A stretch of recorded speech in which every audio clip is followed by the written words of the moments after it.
All right. So today, I'm gonna be painting. Well, not painting. Well, I am gonna be painting, but first thing I'm gonna be doing is cleaning up a model that I just printed yesterday. I streamed last time. I was putting this guy on a build plate.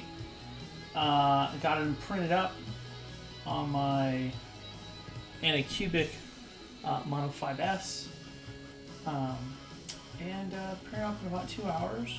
Which is pretty fast for such a big mini, but that's the beautiful thing about the 5S. This is printed on Anycubic Eco Resin Gray. So there's that. There's a little bit of a flaw when I was doing the cleanup. I broke one of his toes off, but you know what? It's fine. This is a gift. I'm gonna be cleaning up and then getting it primed probably tonight, and then going to do the painting tomorrow. The other thing to do, another thing I want to do is, forgive me about some of the jankiness of my setup here. I'm still testing the camera setup, which one thing you'll notice is I'm talking straight at you right now, but once I start painting, you're going to get like a pretty crappy side profile shot. I do have another camera that I have set up for a sort of a good side profile shot looking at me. And I can see the chat, which is great once people start joining and chatting. But the other thing I'm going to be painting today is these snakes from Artisan Guild. I printed these a long time ago. These were from the Amazon Kickstarter that they did. They're really nice, big snakes. I previously painted the bases and then glued them to the bases, so really it's just about painting the snakes. I figured it'd be a good test of painting on camera, because they're a pretty simple paint job. Just have to paint the teeth, the eyes, and then give the bodies pretty much a once-over. So you'll see once I start painting, I do prime with Vallejo light gray primer, and then I do a lot of painting with contrast, because when you're painting for D&D and tabletop, you really, I care about quality, and you'll see I paint to a pretty good high quality standard. But speed is of the essence, especially since I did the math and I have over 210 miniatures to paint for my up-and-coming campaign. It's a lot. But the only way to get it done is to start doing it. So here we go. This is where we get to see how screwed up the side profile is. Pretty bad. Let me see if I can fix that anyway. No, I can't. I'm gonna get a USB. I'm gonna get a USB extender for a camera that's over here, and then it'll be a much better profile shot. But hey, you can look at my 3D printing setup behind me while I paint. Every once in a while, I'll look over here, show you that I'm still alive and I'm not a robot. But let's get cleaning. Now, one product that I like to use when I'm working with a hobby knife is this gator tape stuff. It's you just kind of peel off a bit, you wrap it around your finger, and it's really good for protecting your finger from hobby oopses. But you know what? We're not going to worry about that today.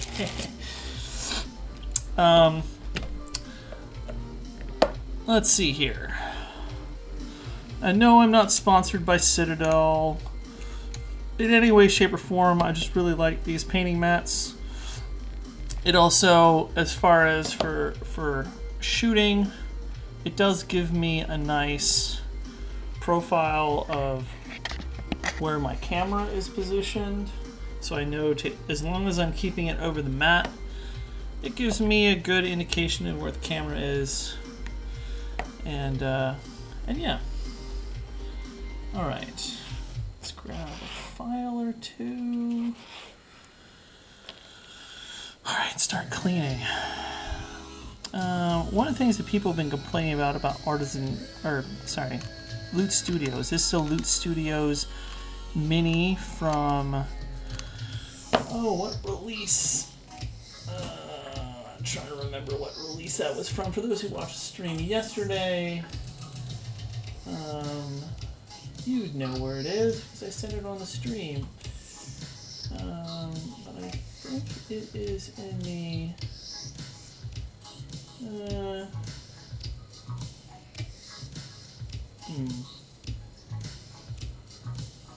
Oh, let's check. Let's check. Let's pull up the browser. Let's go to Loot Studios.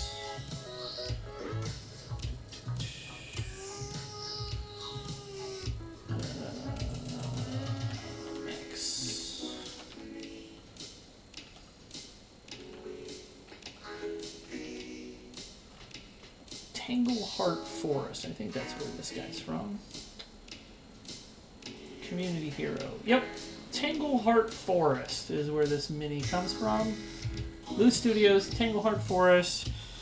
He's the community hero. I don't know.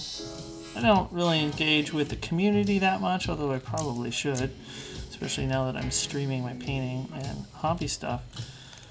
But every once in a while they have these like community heroes, and I don't know if those are like people who win painting contests, and then they get like a mini sponsor in their name or something. But this is one of them. And this particular model is a present from my niece, who is like I think a bunch of kids these days. Oh, you know what? I am missing. Oh no, I was gonna say I was missing a hobby tool, but I got it. Oh, got it right here. Anyways, like many, I think kids these days, there's like a recent obsession with axolotls. So this is like an axolotl like warrior. I guess, with a pole arm. And yes, it is, both the base and the mini are printed hollow.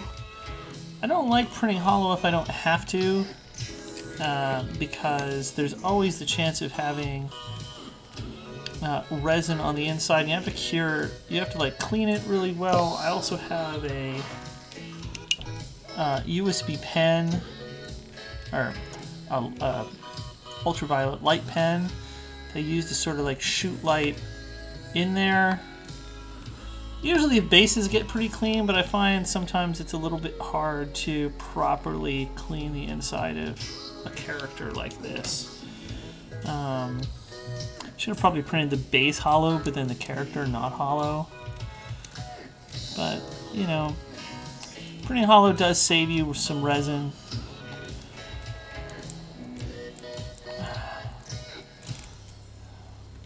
Going back to, I think, what I was saying before about Loot Studios, there are a lot of people who criticize them for using a lot of supports, especially in some of their more recent releases. They've gotten, you know, at least based on what I'm seeing on the Facebook community, you know, people complain all the time, they use too many supports.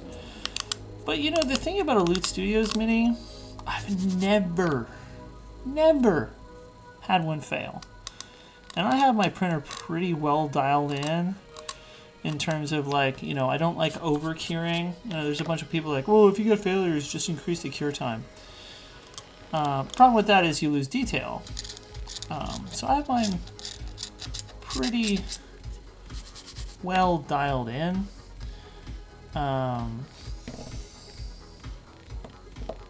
Did the stream freeze, or is it my tablet that froze?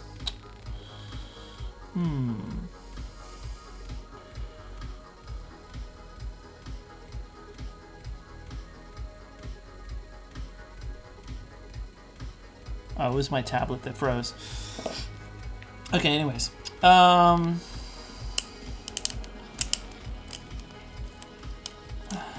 You know, whether it's a plastic model or it's a resin one like this, you're always gonna have to clean up the model. You know, plastic models, you got mold lines. Resin, you got support nubs. You're doing PLA, there's a lot of finishing that you have to do, a lot of sanding. So, I mean, it doesn't matter what kind of hobbying you're gonna do. You're gonna have to do some cleaning of the model. Now, to what extent you have to clean up a whole bunch? Really, you know, there's a lot of people who will build an entire GW box in like an hour or two. You know, there are people who bought Leviathan and in the same day primed it and speed painted it. But I figure, you know, if you're spending the kind of money like you do on like a box set like Leviathan, which by the way I bought because I'm a big Tyranid nut.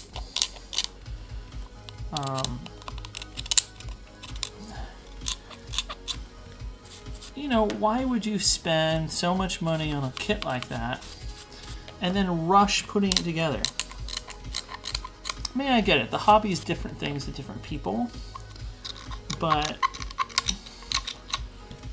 you know, and I guess there are those people that, like, they just want to play with the models. They just want to play the game. But if you care about the hobby at all, take your time building it. Take your time removing the mold lines. Make that be part of the enjoyment and the appreciation of the model. And especially if you enjoy the painting side of it, because a well-painted model begins with how well you clean it. So while it might be a big deal that I'm having to clean up all of these support nubs,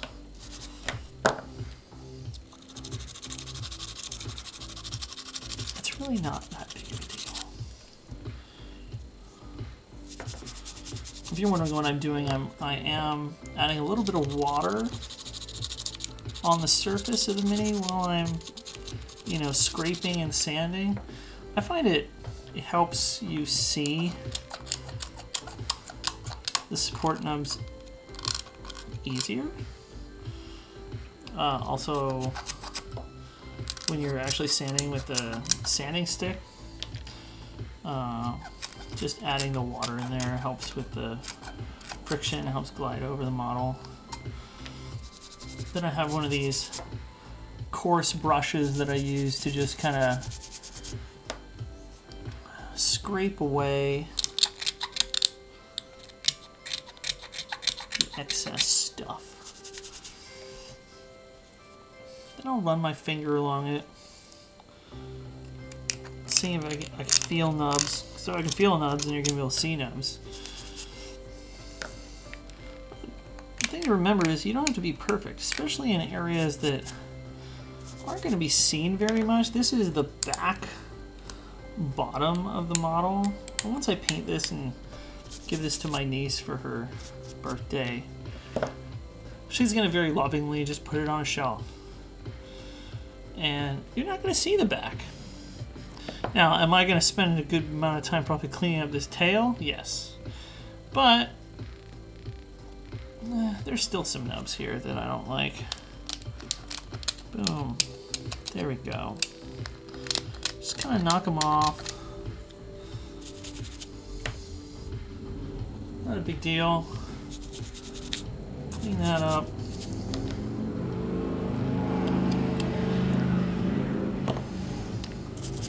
I apologize if you hear any noise in the background. It's a little hot today here and my AC's been on the fritz, so I have a window open. Also have yet to take my resin out of the vat, and it's a little stinky when it's warm like this. Normally it doesn't smell, but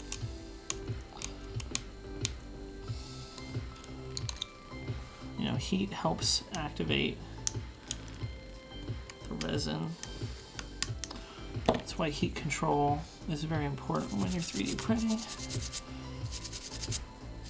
because it increases the viscosity of the resin and helps with the cure time and whatnot.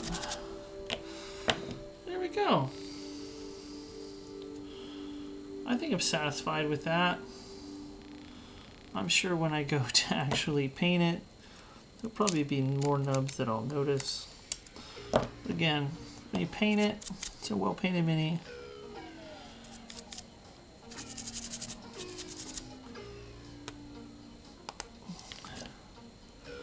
Well, this is a gift too, so probably going the extra mile to make sure that it's really, really nice. This was just a mini. First of all, I almost never paint things at 75mm scale, because again, I print minis and paint minis for D&D, so everything's going to be at 32mm scale. So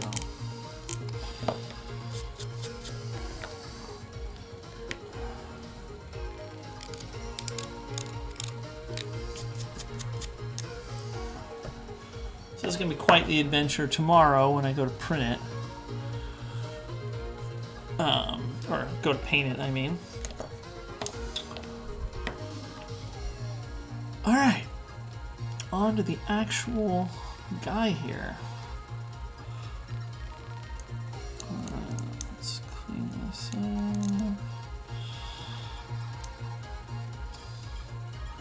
Now, in areas that I really care about, I'll actually use the blade end of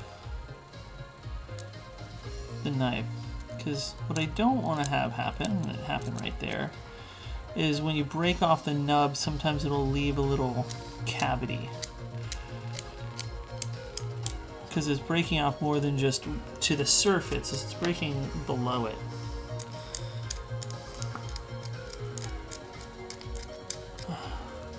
So sometimes, I'll try to cut first, and if I fail at the cut, then I'll sort of sand the area down to try to alleviate those holes that sometimes get created.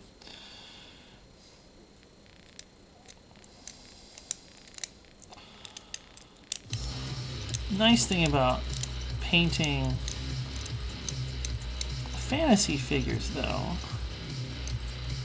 as opposed to, oh, I don't know, the people who print and paint stuff for Warhammer 40K, which I don't exactly condone. I mean, I like the idea of printing and painting bits to sort of enhance your army and give it flavor. But man, those people who like essentially print out whole armies that are just full 3D printed, or vehicles that are whole cloth 3D printed, I don't know. I just feel you're robbing yourself of the hobby, because like you have to think about, like, what if everybody did that? If everybody did that, GW wouldn't be in business, because they sure as fuck don't make money off their books. I know people think that they're just printing money with the books, but they don't really make money with the books.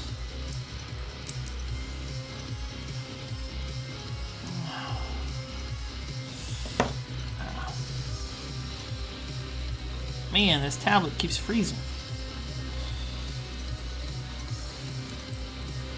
I have to try to do a different setup. I'm actually going to be completely revamping my office now that I'm starting to do this. I usually do my crafting in a completely different room, but I think what I'm going to do is I'm going to just set up my gaming station and 3D printing and painting all in one place. So that way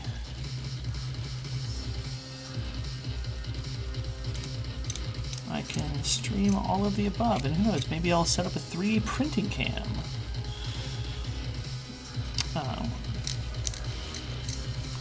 Might be a little silly, but who knows.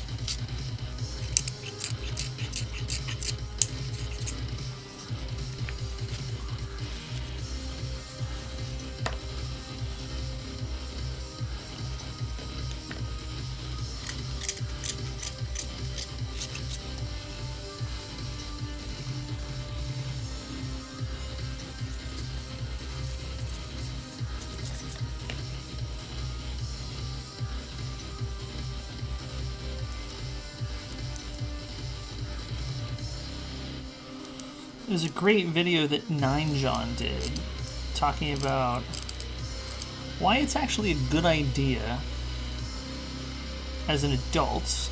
Kids don't try this at home. But as an adult, you know, as a kid they teach you, okay, cut away from yourself. And I think they do that, you know, for safety.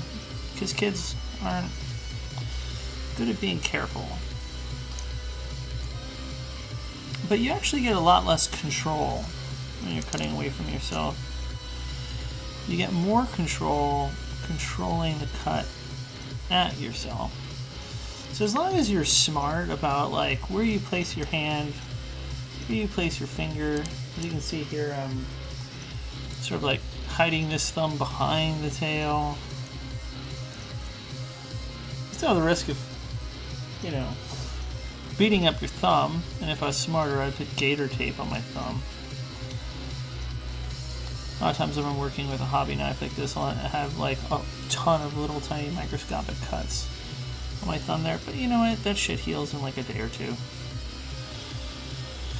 Doesn't leave any kind of permanent scarring. Although I do have a nasty scar there from a really deep cut, but that was me being dumb. But like 9John says, you actually end up getting more control cutting at yourself than away from yourself.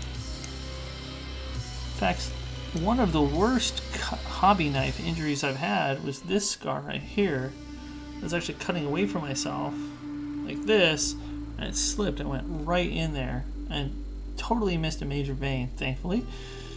But man, that was scary.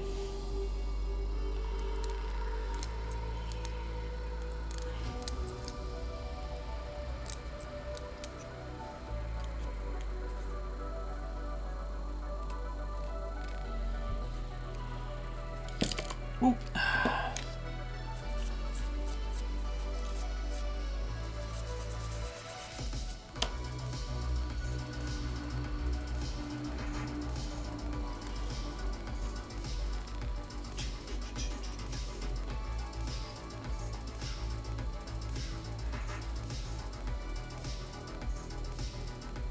Oh, I forgot to hit done when I updated the title of the stream. Still learning OBS again.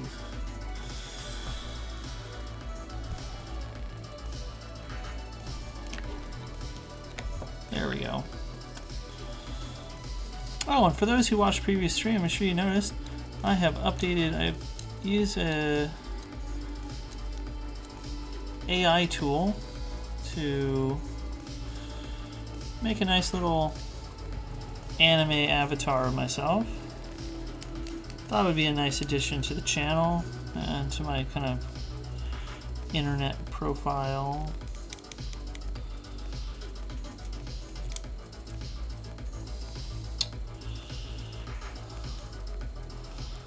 When I do get the office done set up, one of the things that is part of my goals is I do have a light box, but it's, you know, I always set it up and tear it down and set it up and tear it down. That's really annoying.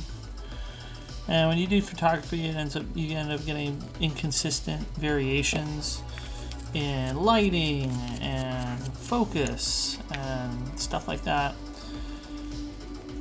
So what I want to do is actually set up my light box in a more permanent way.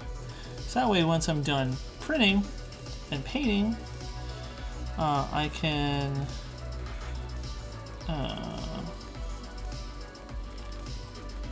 oh man, is that supposed to be bent?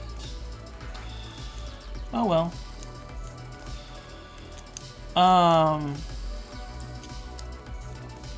Anyways, I can take really nice photographs, which I'm pretty good at the photography of my minis.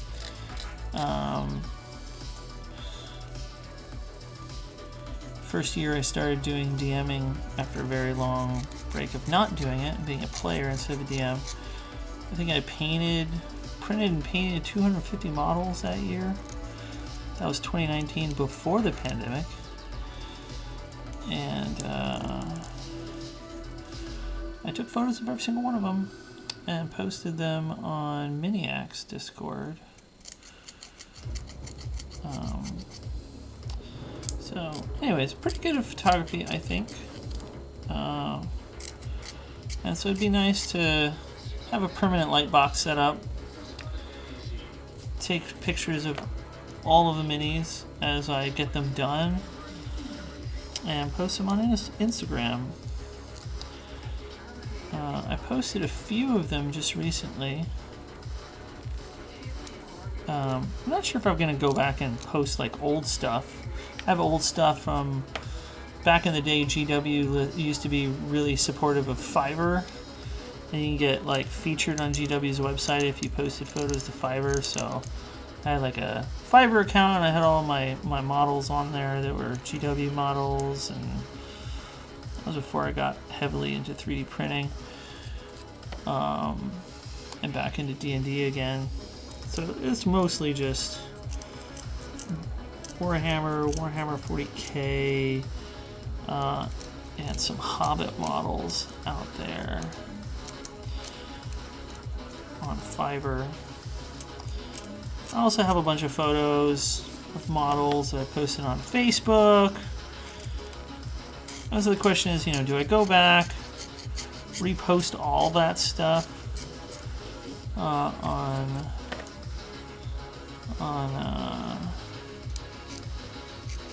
Instagram, or do I just do that going forward? I think I'm just going to do it going forward, because, like, I don't know. There we go. Oh man, this cleaned up nicely. Tail cleaned up pretty well.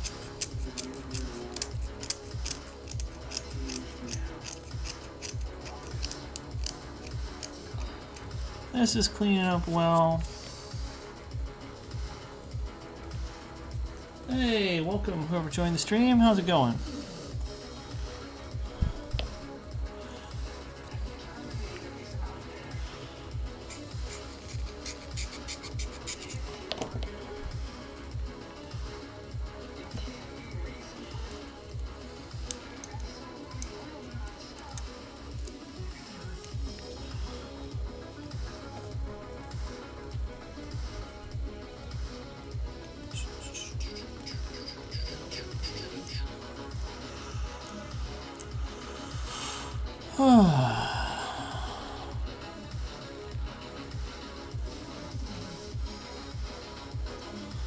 Back down to a single streamer. Single viewer. That's okay.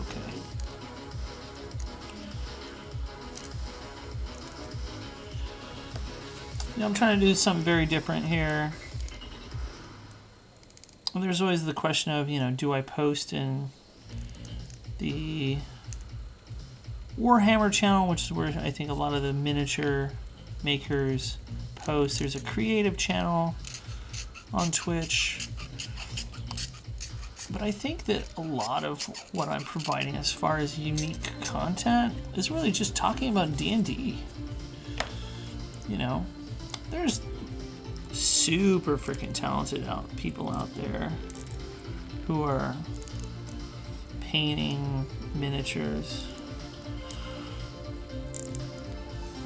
You know, Squidmar, Miniac, frickin' Ninjon. You know, so many people. I'm not going to compete with those folks. They create amazing Warlord Titan dioramas and other stuff like that. Really like the Manta diorama a lot more than the Warlord Titan diorama, but I digress. Really the goal of the channel is, like I said, engaging with people about D&D. You know, yesterday I had a guy coming on here asking me about a freaking character that he was working on.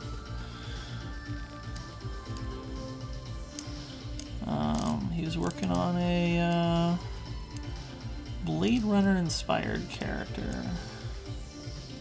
Or Running Man? Running Man. Excuse me. Well, that's pretty cool. We chatted about it. I even stopped what I was doing. I was in the middle of some D&D prep. We pulled up D&D Beyond. I was fucking around with it, creating a mock character for him, because I have access to pretty much all the content on D&D Beyond. Everything except for the Rick and Morty book, because give me a break. Not a big Rick and Morty fan. Sorry, Rick and Morty fans out there. But yeah. Oh man, that cleaned up really good. That cleaned up really good. Lots of support nubs. Oh, I guess I can agree with those folks out there that give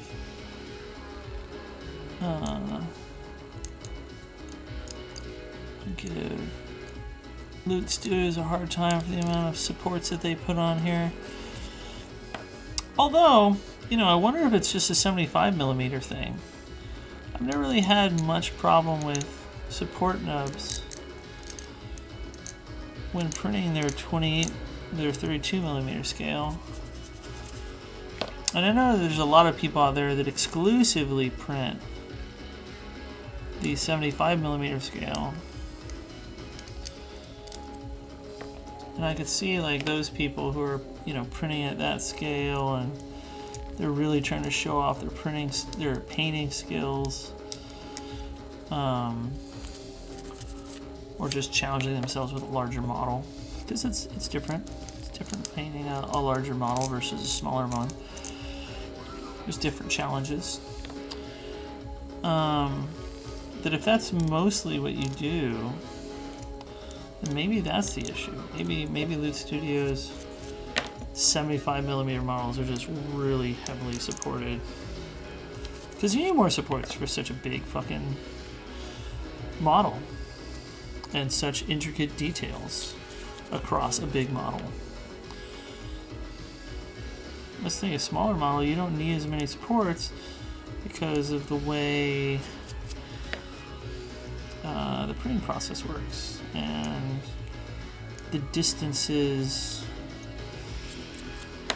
You know, they put this little support right here under this because the distance between here and here is big enough that if they don't do a support, they won't have a nice sharp edge on this part of the bracer here.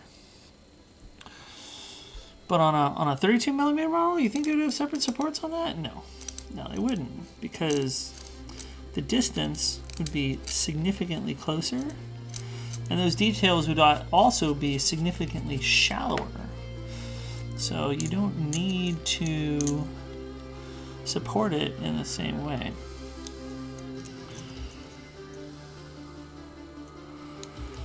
How do I know all this, you ask? Well, I started 3D printing before like all these companies had supports.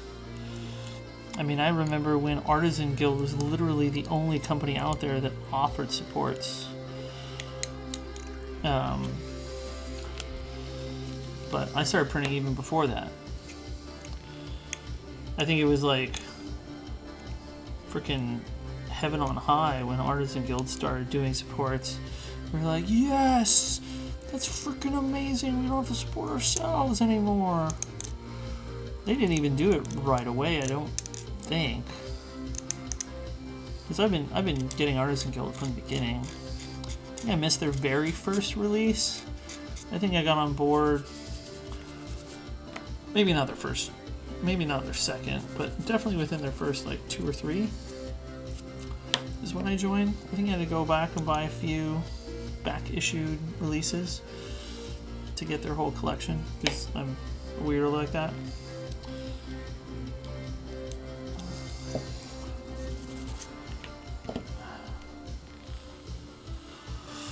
Ooh. All right.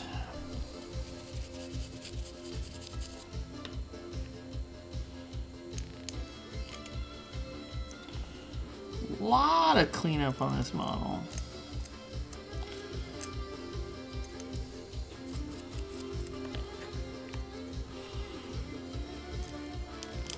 I need to clean up the feet too. Detail, because this is not going to be visible part of the model.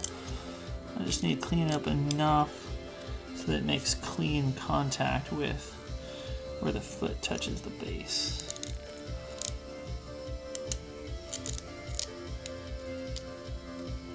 Without cutting any more toes off. I wish I had noticed that I broke the toe off. I would have looked in the pile of support mess, found it and reattached it. But I didn't notice until after curing. I guess I could still go in the trash and look for it.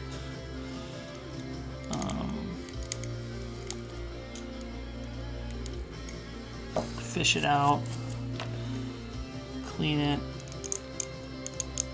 cure it, and then reattach it, but you know, again, I don't think she'll notice.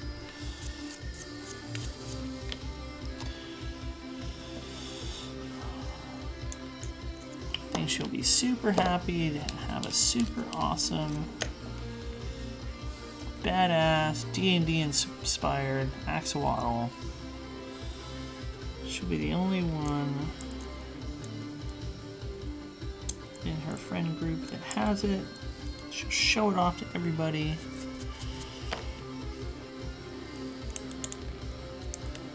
She'll be like, my uncle streams this crazy crap.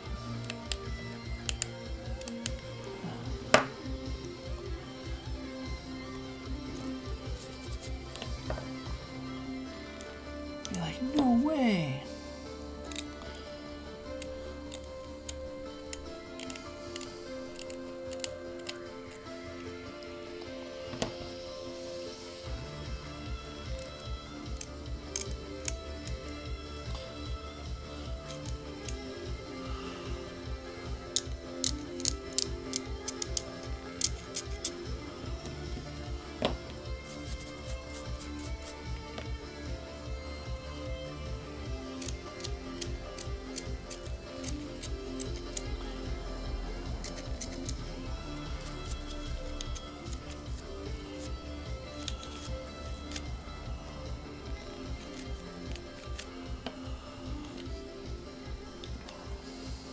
Whew. Well, there's a lot of nastiness down here at the bottom, but I think I'm just gonna half-ass it, because again, this is an area of the model that you're not really gonna see.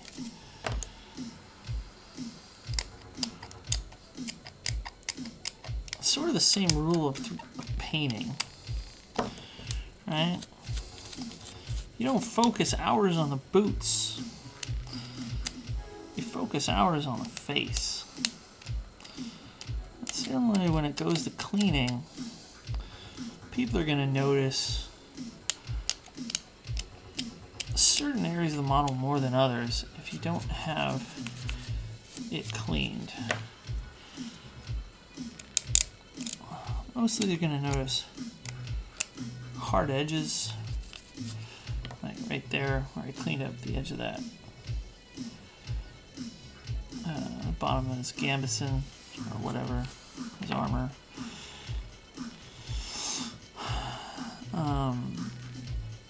You're also going to notice the tail, right? Because that's a big organic area. The tail itself has a lot of little imperfections to it. So you can be sort of rough with your cleaning. It's not like we're talking about a Space Marine shoulder pad here. There we go. Alright, we are getting there. Getting there.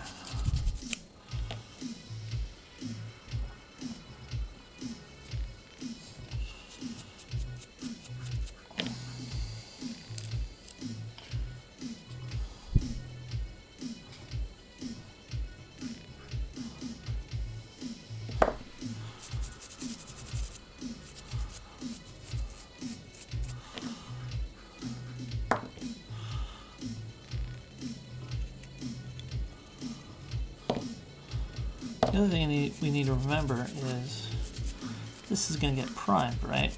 So if there's any little like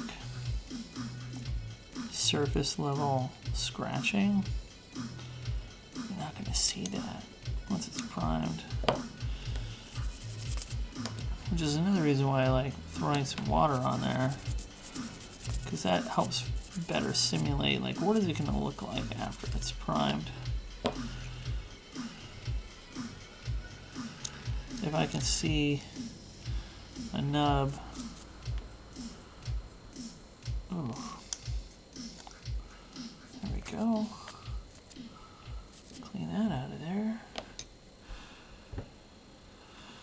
Oh.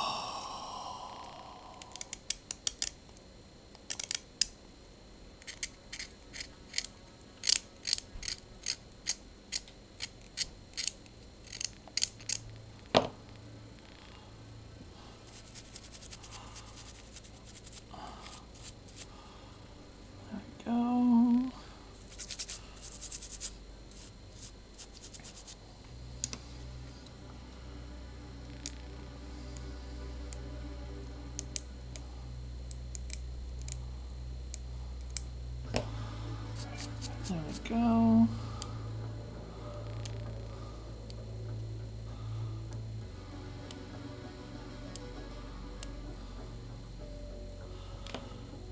Oh man.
Alright, I think I'm pretty happy with how clean that is.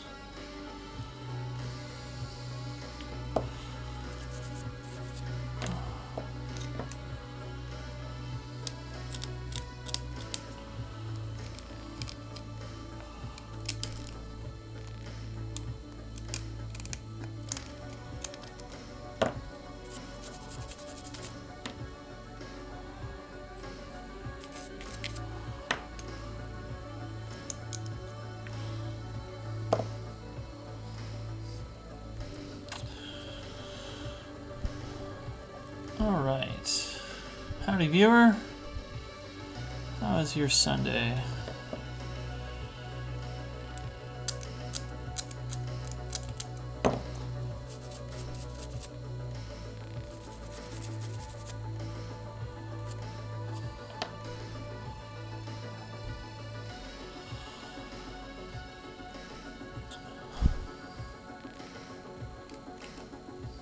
Oh my god, my mic has been muted this whole fucking stream. I have been talking to the wall. Oh man.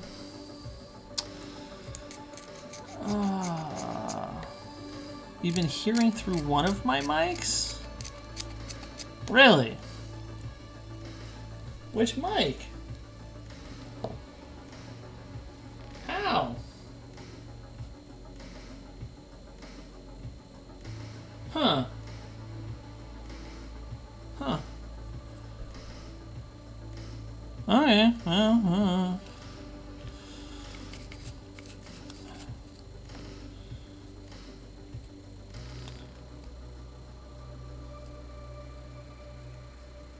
no fucking idea. I don't have any fucking idea either.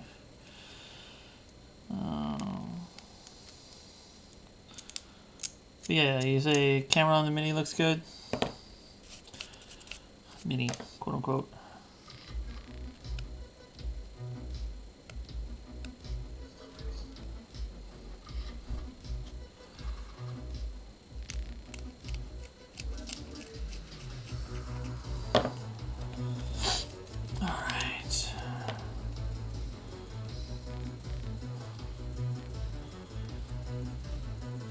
It'll be really interesting to see how well my audio is for the rest of the stream. I'll go back and listen to it. I've been just chatting up a storm, talking to nobody apparently.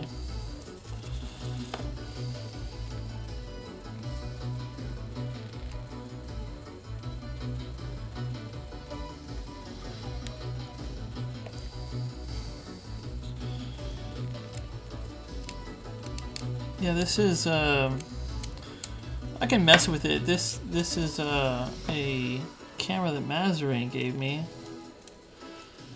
It's got a built-in light ring, which makes sure that the lighting's real good. But then on top of that, of course, I have my usual painting light,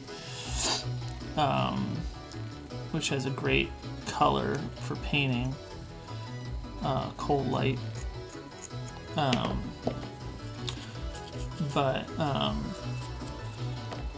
Yeah, it's a Razor or something or another, which is a camera specifically designed for streaming.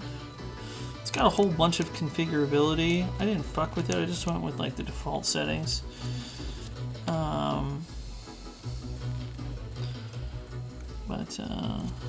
Yeah.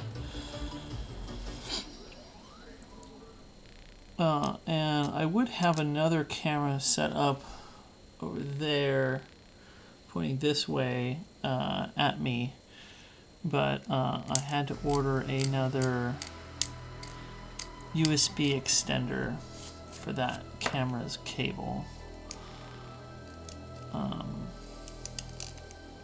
So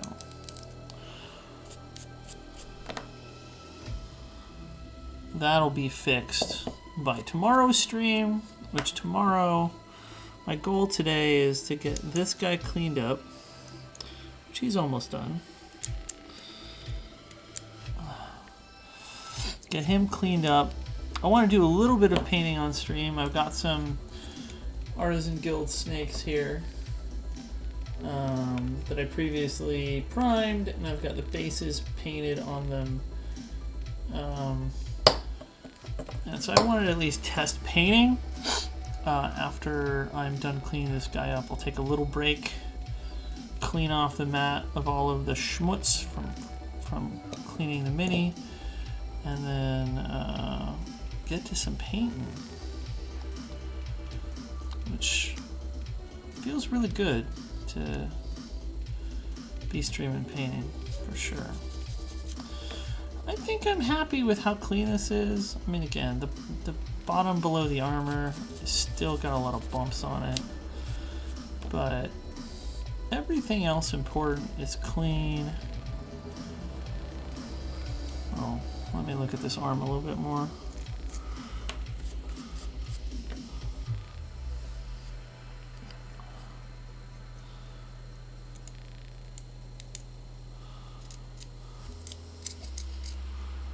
Yeah, that's good.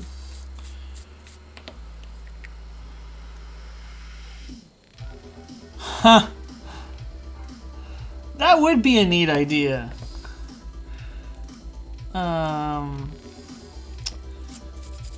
You know, even when I'm printing stuff like this from Loot Studios, right? Loot Studios has its own stat block for this guy, because they do that for all their releases. So, yeah, that would be neat. I wonder where I would put that. You think up in the top right-hand corner, maybe? D&D stat block?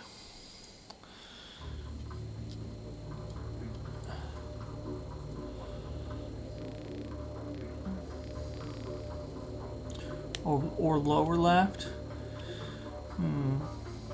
Yeah, I guess the right side of the screen you want to kind of keep clean. I guess lower left is where my wrist is, which is not going to have a whole lot of action. The right side is more important from like a, you know, let me grab a brush, right? Yeah, the right side matters more. This top right area. So you're probably right. Down here, there isn't a whole lot of anything important going on. I could probably put stat block like right there. Yeah, that's a neat idea. I could even fuck with that as a test before we get to printing those. Mess around with it on the break.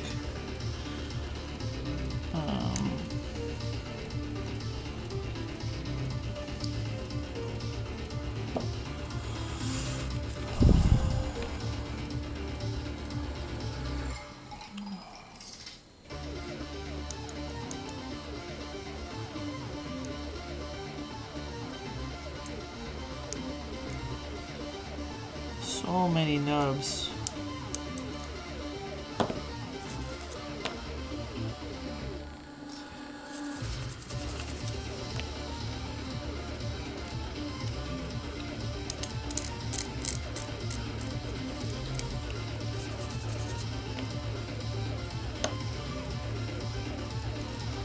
I don't think Wizards would get upset with me about just like flashing up a single monster's stat block, right?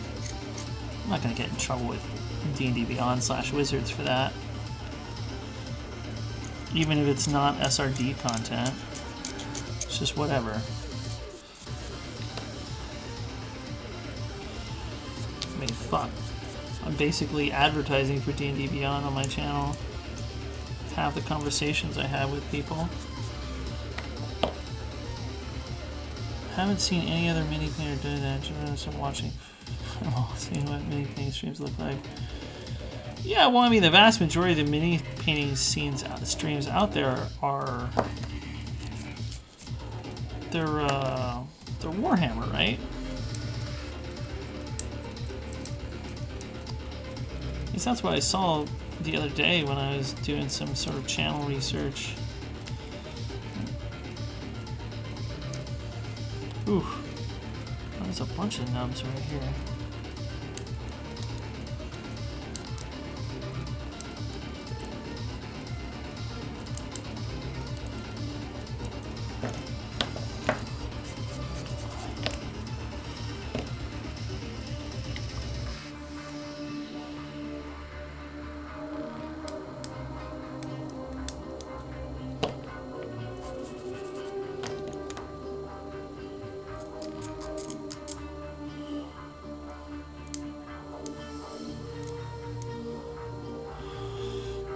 Might have a link to D&D Beyond and make sure that you get the logo below the stat file and they should be happy.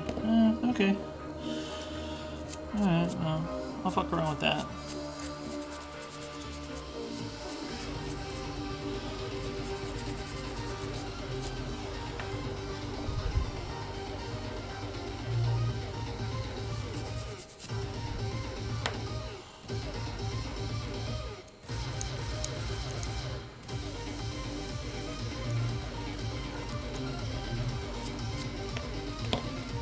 Alright, ugh.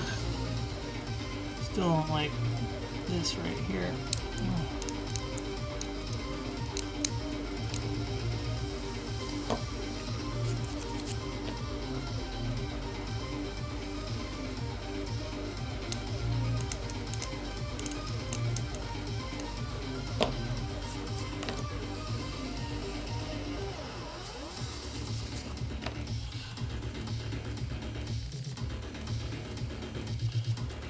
Better. Oh! Jeez, how long have I been streaming working on this one cleaning of this model? 1 hour. Woo!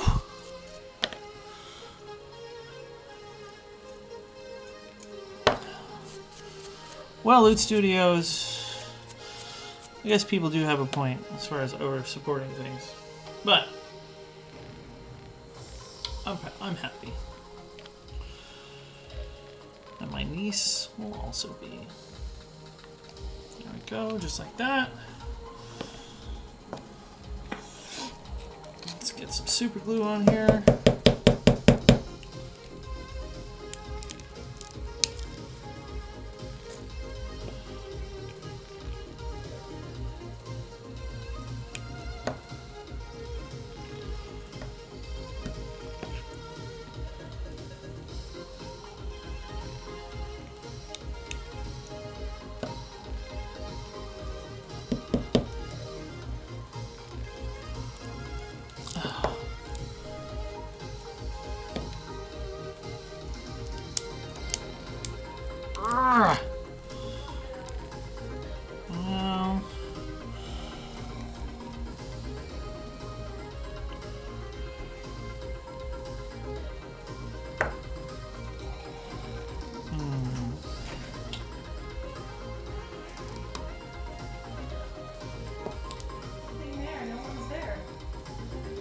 Huh?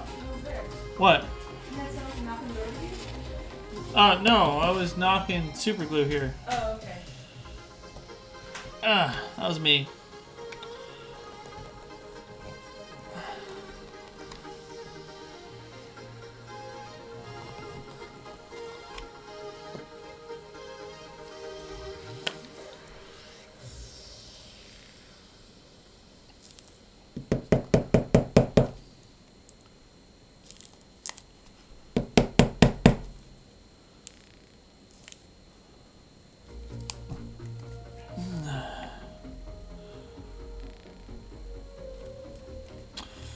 Oh, the old Amazon affiliate links. Yeah, that's a thing.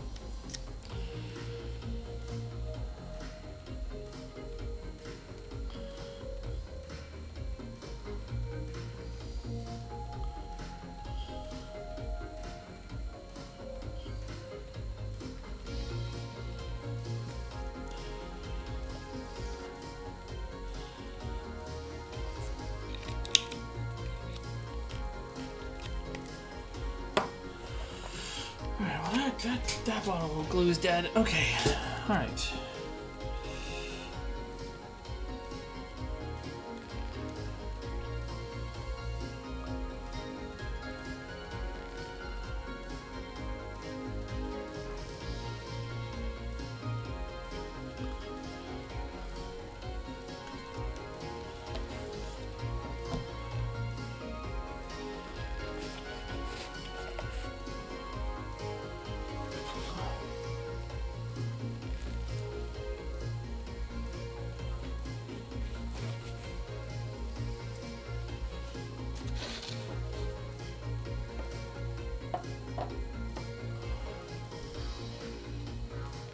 Alrighty. Here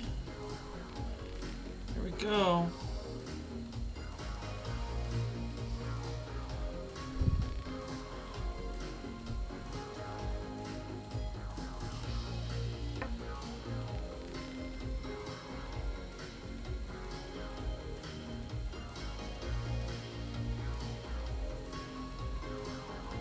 Awesome. Well, with that, I'm going to take a quick break, and we will right back.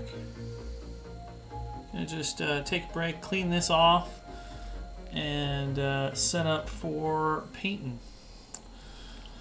Let's see if we can get those D&D Beyond links going. All right, be back in a bit.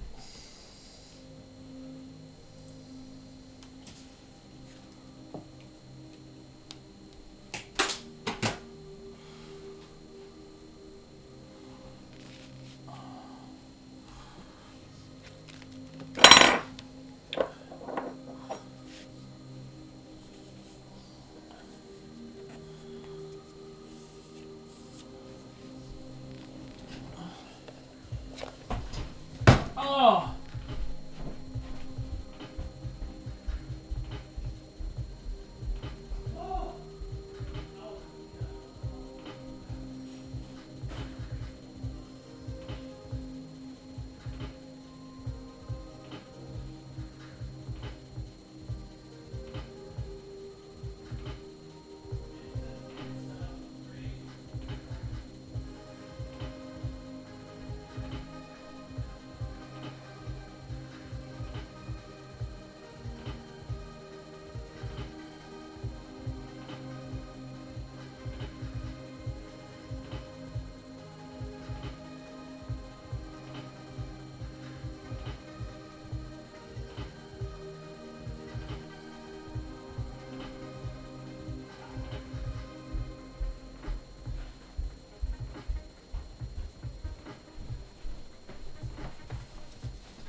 do I want to use?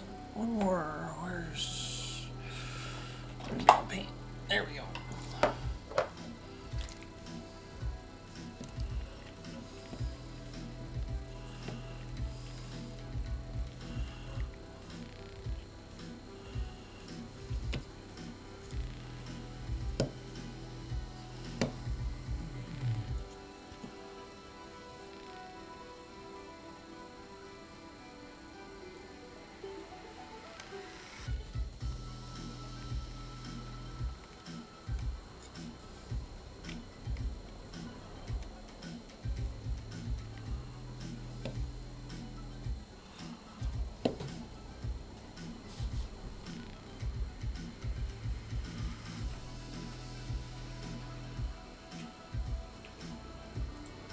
All right, I'm back.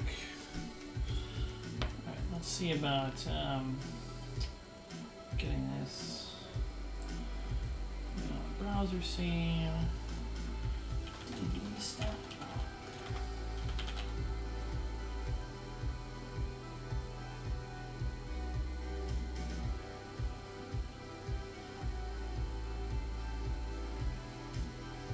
Oh no, we don't want a browser screen. We want a source. Add sun capture.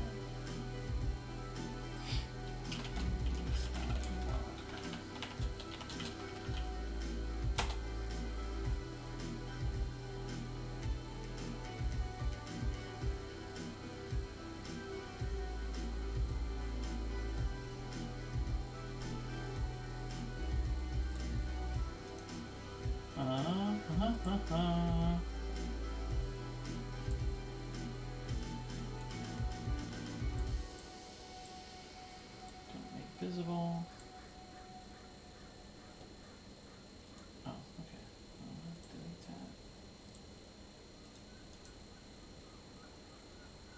Transform. Edit transform. Crop light.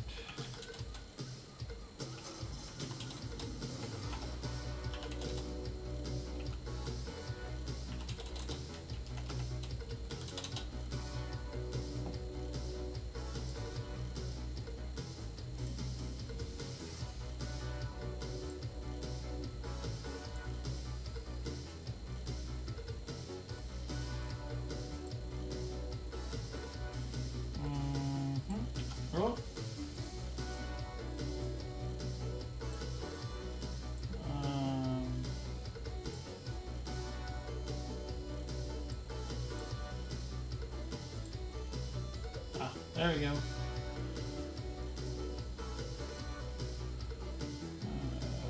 Transform. Let's just clean this up just a little bit. Top, we want to cut off the 5 pixels. There we go. Right, we need another 550, 600, 575, 560. Sure. Bottom. There we go. Boom. Cool.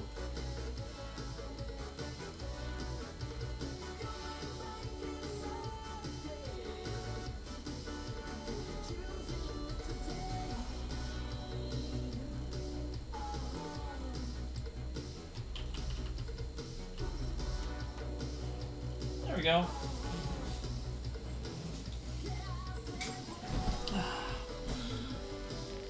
How's that? All right. On our paint job today, we're basically going to use 4 colors. Pretty simple paint job. Giant snakes are in all kinds of campaigns. And we're going to do a little poisonous one here. And they got these nice little fangs.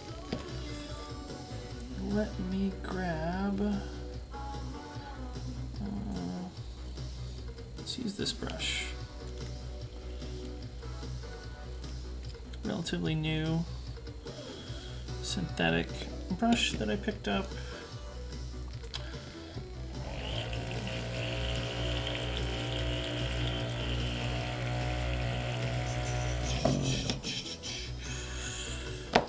Sadly, GW does not make these little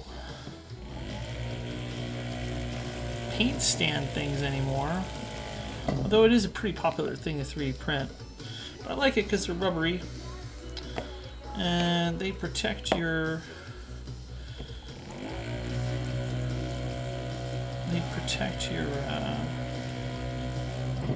paint from spilling. Having the old cursed spill all over your table.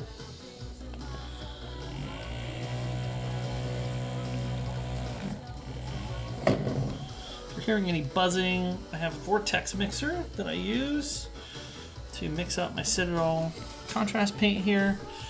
It's a very important thing with contrast paint to mix it very, very well. So, contrast paint.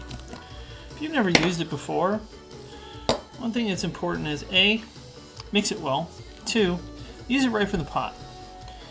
One of the saddest things I see even professional painters do with contrast paint is they put it on a wet palette. Now, I love wet palettes, don't get me wrong, but contrast paint is designed in such a way, and formulated in such a way, that if you put it on a wet palette, you are ruining it. The other thing I see people use with contrast paint is they paint it on like it's a regular paint. And really with contrast paint, what you want to do is you want to load up that brush. You want a nice fat brush like this, a wash brush, whatever. And you really want to load it up with paint. By the way, this is another D&D painting hobby trick, is painting multiple models at the same time. You really want to embrace the this method, because if you try to paint like a few at a time, or one at a time, you're gonna drive yourself crazy. That's why I have multiple painting handles, and will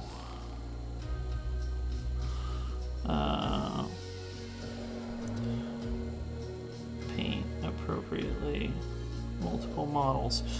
Okay. So with contrast paint, a couple things. Again, you really want to load up the brush. You want to paint it on more like a wash, right? You really want to get it loaded up there. And when you're painting with it, just dab it in there. Do not be shy, because the more you get in there, the more the contrast paint does the work. You can see it already. See how you got the dark section, you got the light section.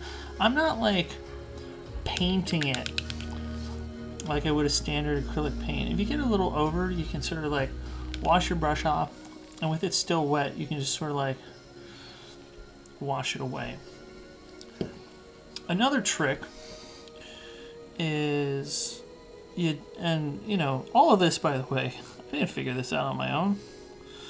I mean, some of it I did, I guess, but a lot of this was told me by Games Workshop when contrast paint first came out.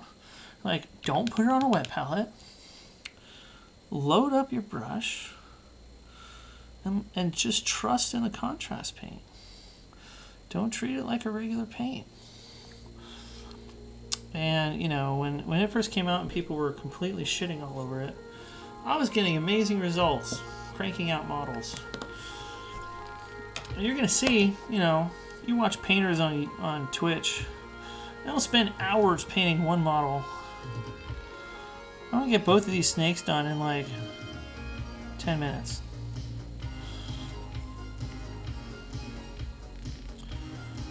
Oh, another thing that GW teaches you, which I try to adhere to as much as possible, keyword there, as much as possible, is you want to start with the lighter colors first.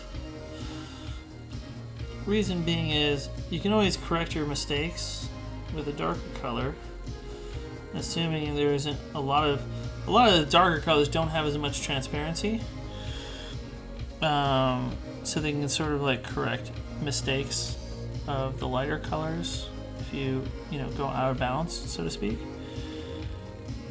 Other thing too is if you really care about that super clean paint job, you can always go over the lighter colors with a Corax white or a gray sear or one of the other. Pick your poison, whatever color you choose the same color you primed with, and just put that on a palette and paint it on. All right, now here's the other thing. If you're painting a large area like this snake's skin, I want to start in his face area here.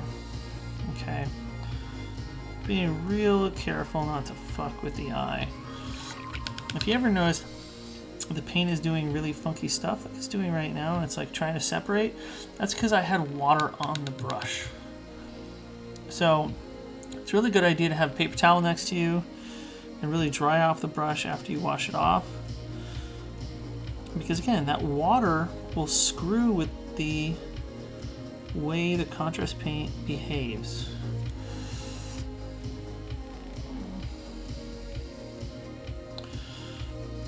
And again, see, it's separating just a little bit. May also be because this model was primed forever and a day ago, and there might be some dust on the model. I should have like washed it. I think I painted this. This is one of the first models I ever 3D printed. This was a 2019 print on my original Anycubic Photon.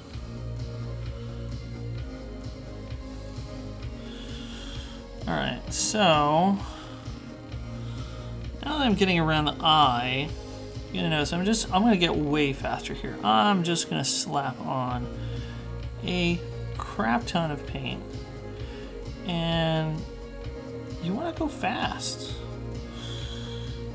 That's why I play music like this, because it's very driving. I don't want to be relaxed. I want to go. We want to slap that paint on.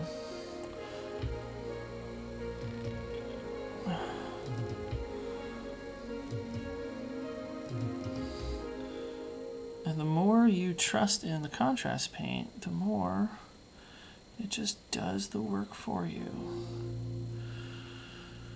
And if you care about things like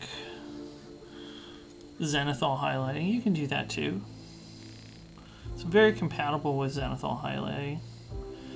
In fact, that's a big part of Squidmar's process these days.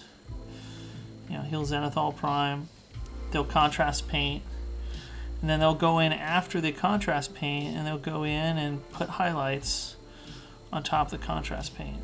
They'll still get that like area of shadow, not area of shadow from the zenithal.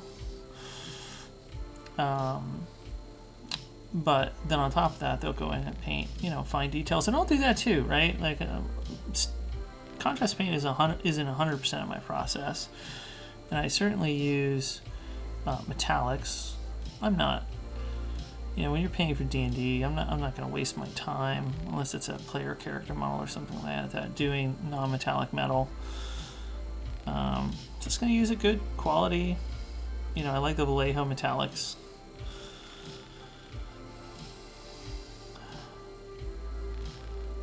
There we go.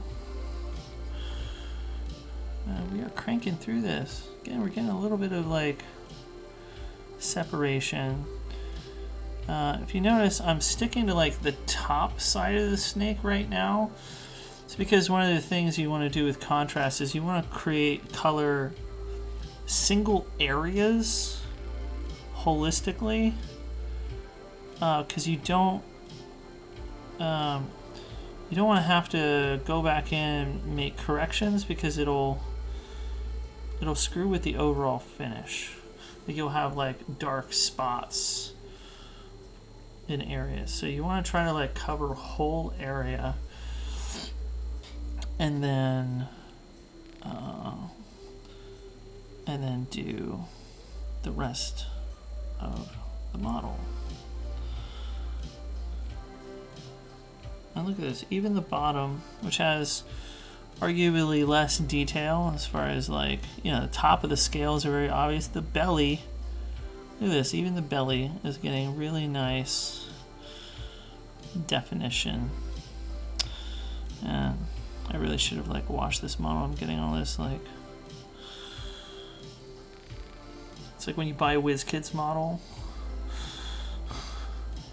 and it's pre-primed, but paint doesn't want to stick to it. Getting that kind of effect.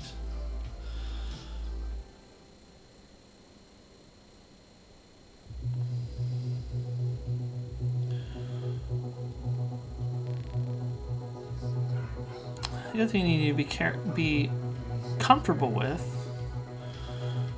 when painting with contrast paint is grab a big brush.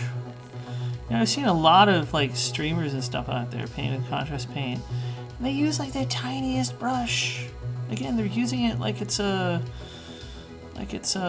normal acrylic paint.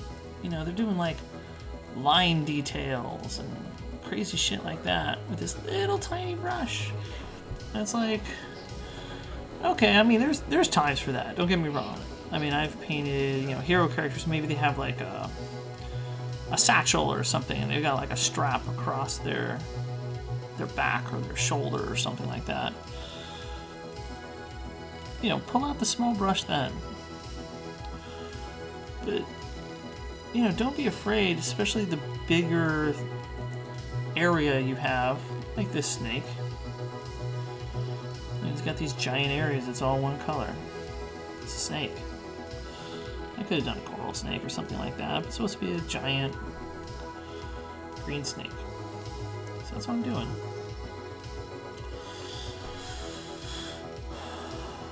And so don't be afraid. Grab those big brushes, slap it on there.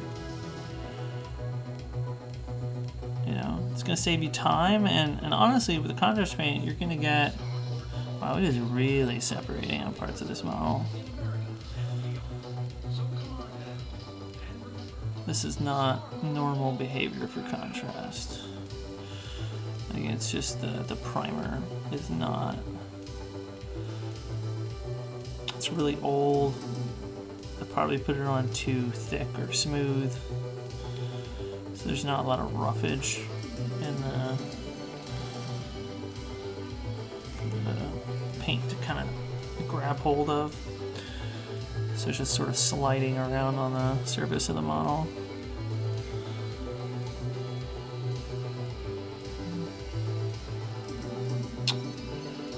I guess the other thing with contrast paint is you do need pretty damn good brush control. Okay, so right there was a big bunch of pooling right there. I'm gonna go back in and like dab that out. You don't want that, because then you'll just have like a thick, ugly mess.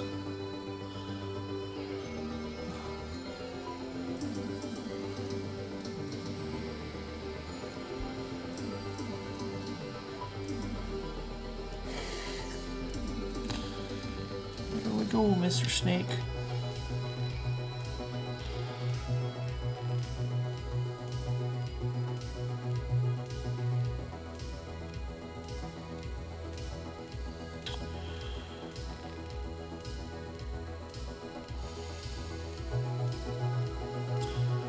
So the direction you sweep the brush can also sort of control where you want the majority of the paint to fall too.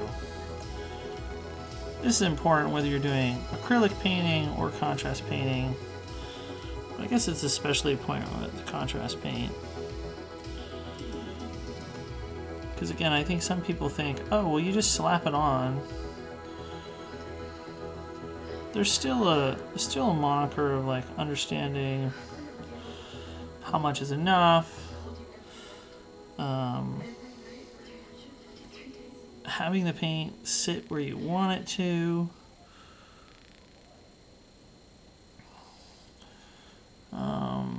etc., etc.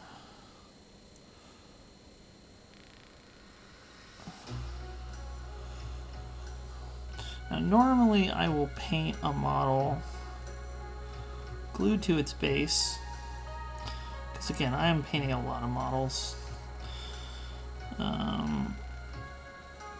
The better thing to do is to paint it off its base, paint it on a painting handle where you've attached it with like putty, and then, you know, at the end, once you have the model painted, you have the base painted, then you glue with super glue to your base. But frankly, I ain't got time for all of that. So I will glue them to the base before I start painting. Usually the order I will do it in is model first, then base, then rim. Made a slight exception with these snakes,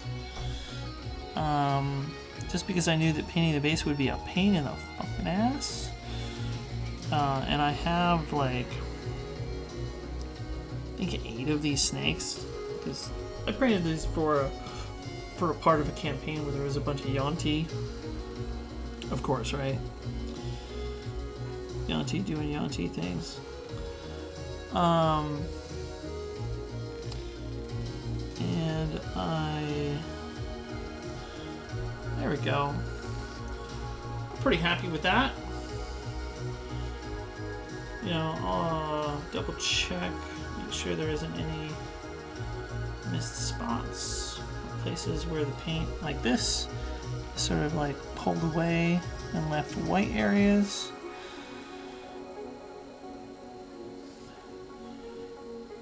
Or this, where we have some pooling. Anyways, I printed like, fuck, I think I have like 8 of these giant snakes for that one campaign. And I'm only painting 2 now, but you know, at the time I was like, you know what, it'd just be better if I crank out all the bases, paint the bases, and then there you go, sit right there above your stat block. Yeah, paint the bases, and then I, you know, glued them to the bases with the intention of, like today, painting them after the fact. That is another trick of my... Come on, get away from the eye, thank you. That is another trick of 3D painting. Oh my god. Okay, get away from the eye. Oof. I did so good with the other one.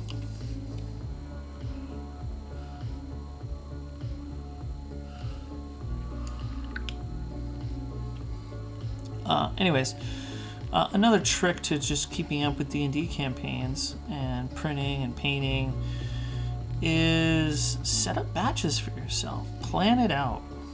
That's why I made sure to also stream my prep process, because, like, you know, what I'll do is I'll sit there and I'll plan out all the paint jobs that I need to do for my campaign, so that way I understand what needs to be painted. I will get them printed, usually about 1 to 3 levels in advance of where the party is currently. It's like we're about to start this campaign, so I'm currently printing and painting stuff for the first 3 levels of the campaign. Which, by the way, these snakes are included in that. You know, I'll get it all prepped up. I'll start by planning all of it. Then I figure out the STLs that I want to use, or in the case of if it's a GW model, maybe I already have it, maybe it's gray, maybe it's primed. I have a bunch of the D&D boxed games, so I got a bunch of models from that. A lot of that stuff is still just, you know, the natural plastic came in the box, gray plastic if you will, but they're all colored. So figure out the model that I want to use, plan it all out in a spreadsheet, and then I will again, try to get at least 3 levels ahead of the group, get it all printed and primed. So I'll have like a box of primed minis ready to go. And so when I want to sit down and paint, and I have the time or the mood to paint, I can just grab a model and start painting. You know, I think Nine John said it well, like the more you can remove obstacles to enjoying the hobby, the more you will do it. If every time I wanted to paint a model for a campaign, I had to like sit there, open D&D Beyond, look at the campaign, figure out what the next models are gonna be, like, that's A, not efficient with my time, but B, you're just killing the mood. Like, if you were in the mood to paint, you should be painting, not sitting there on your computer on D&D Beyond figuring out what you want to paint. Get all that figured out ahead of time. Get it all ready to go, and so when you have the time to paint, you just grab a model and start painting. Like today, I didn't know I was going to paint these snakes. I knew I needed to clean the axolotl off for my niece, but I didn't know I was going to paint these today. But I reached into one of my boxes that has ready to go primed models, and there they were, and I knew this was something I needed to paint for the upcoming campaign. And I'm like, easy A models to paint. By the way, this one's much better primed. If you notice, I'm not getting all that nasty separation. I don't know what was with that other model's like priming job, but this one's being a lot more agreeable. This is more of what you should expect with contrast paint as far as how it behaves across the model. Anyways, I think I've said enough on that subject. Plan in batches, paint in batches. If you like painting handles like I do here, make sure you have, you know, a generous few of them, because that's another thing. If you're painting multiple models at the same time, you don't have to take them off the supports or off the painting handle. It's better to just have, you know, I have, I think 5 of these standard size painting handles. These are the old ones. I think I have 4 of these, and I have 1 of these thin ones. And then I've got sort of these bigger ones too. Because I've been painting a lot of really big stuff recently. At the end of the current campaign that I'm doing for my Saturday group, facing a lot of big monsters. So I really had to go out and get some more large-scale painting handles that could handle the larger bases.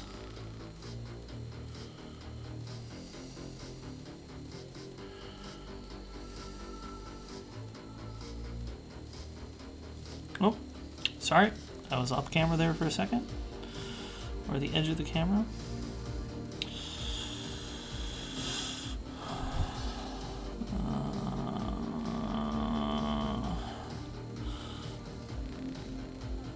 It's another advantage of having a big brush. You have a weird place on the model like this. You just sort of like, let's get in there. I'm not even seeing where my brush is going. Of course, it's convenient. This model's one color.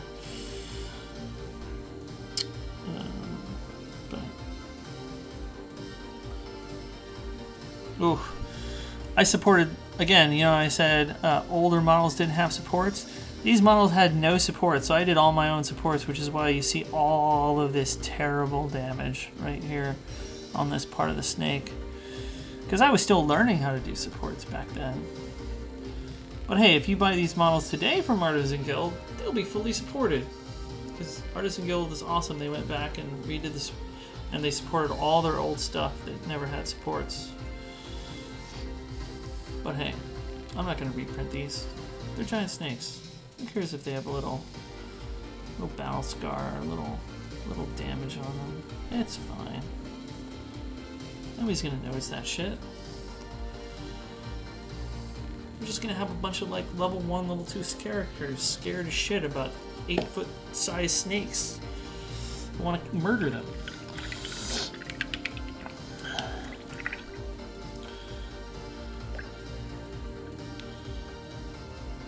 Alright. Well, there we go. 2 awesome snakes and a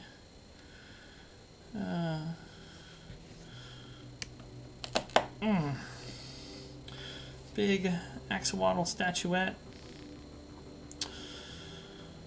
I'm gonna get this guy primed up off stream, and these giant poisonous snakes, they'll be murdering some low-level characters pretty soon. We're trying to, anyways. There we go. Alright, Andrew, thanks for stopping in if you're still there. And for anybody else who watches this stream post live, thanks for watching. Hope my D&D printing, painting stream of consciousness, you found it helpful. Stay tuned for more awesome painting. I'm going to continue to evolve my setup here as the weeks go on. Tomorrow I have a new camera boom for my overhead camera. If that goes well, I'm going to order a second one for the side camera. Side camera is getting USB extension cable, so I think tomorrow when we're painting the axolotl, we will have that operational. And as always, if you come in, you engage with me on stream, who knows, maybe you can influence what I'm painting. Because again, I have stuff in batches, so I'll always have a box of all kinds of goodies that I need to paint. And if there's a particular thing that you're excited to see me paint, maybe just engage on the stream and tell me what you are excited to see. And if I have the flexibility, you know, it's not like, oh no, I need to paint this for tomorrow kind of scenario. But if I have plenty of flexibility, I will try to honor that as much as possible.